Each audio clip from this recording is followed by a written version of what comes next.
Weight ಮಾಡಿರೋದು ಇಲ್ವೇ ಇಲ್ಲ ಅನ್ಸುತ್ತೆ ನಾನು, ಬಿಕಾಸ್ ಆಫ್ ಮೈ ಹಸ್ಲಿಂಗ್ ನಾನು ಬಂದಿರೋದೆ ಅರ್ಬನ್ ಲ್ಯಾಡ್ಸು ಹಾಗೆ ಕ್ರಿಯೇಟೇ ಮಾಡ್ಕೊಂಡಿದ್ರಿಂದ. ಸೊ ಅದೊಂಥರ ಡಿಸೈನ್ ಆಗಿಬಿಟ್ಟಿದೆ ನನಗೆ. ಸೊ ಆವಾಗ ಡೈರೆಕ್ಷನ್ ಮಾಡೋಣ ಅಂತ ಇದು ಮಾಡಿದೆ.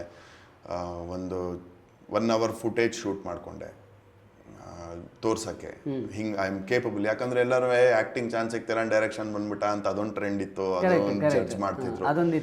ಸೊ ಮೇಕಿಂಗ್ ಇದನ್ನ ತೋರಿಸ್ದೆ. ನನಗೇನಕ್ಕೆ ಅದು ಸಕ್ಸಸ್ ಅಂದರೆ ನಾನು ಏನು ಬಜೆಟ್ ಅಂದ್ಕೊಂಡಿದ್ದೋ ಅದನ್ನು ಮುಗಿಸ್ದೆ, ಯಾವ ಟೈಮಲ್ಲಿ ಅಂದ್ಕೊಂಡಿದ್ದೋ ಅದನ್ನು ಮುಗಿಸ್ದೆ. ಇವಾಗಲೂ ನನಗೆ ಆ ಸಿನಿಮಾ ನೋಡಿದ್ರೆ ಖುಷಿ ಆಗುತ್ತೆ, when it comes to the quality and making.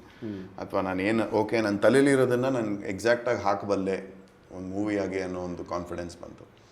But ಇಲ್ಲಿ ಅದು ಅಂದ್ಕೊಂಡಂಗೆ ರಿಲೀಸ್ ಆಗಲಿಲ್ಲ, ಅಂದ್ಕೊಂಡಂಗೆ ಪಬ್ಲಿಸಿಟಿ ಮಾಡೋಕ್ಕಾಗಲಿಲ್ಲ. ಆ್ಯಂಡ್ ಥಿಯೇಟ್ರಿಂದ ಒಂದು ಸ್ವಲ್ಪ ಪ್ರಾಬ್ಲಮ್ಸ್ ಆಯಿತು. ಹೆಂಗಂದರೆ ಫಸ್ಟ್ ಶೋ ಥಿಯೇಟ್ರ್ ಬುಕ್ ಮಾಡಿದ್ದೀವಿ, 4.5 ಲಕ್ಷ ರೆಂಟ್ ಕೊಟ್ಟಿದ್ದೀವಿ.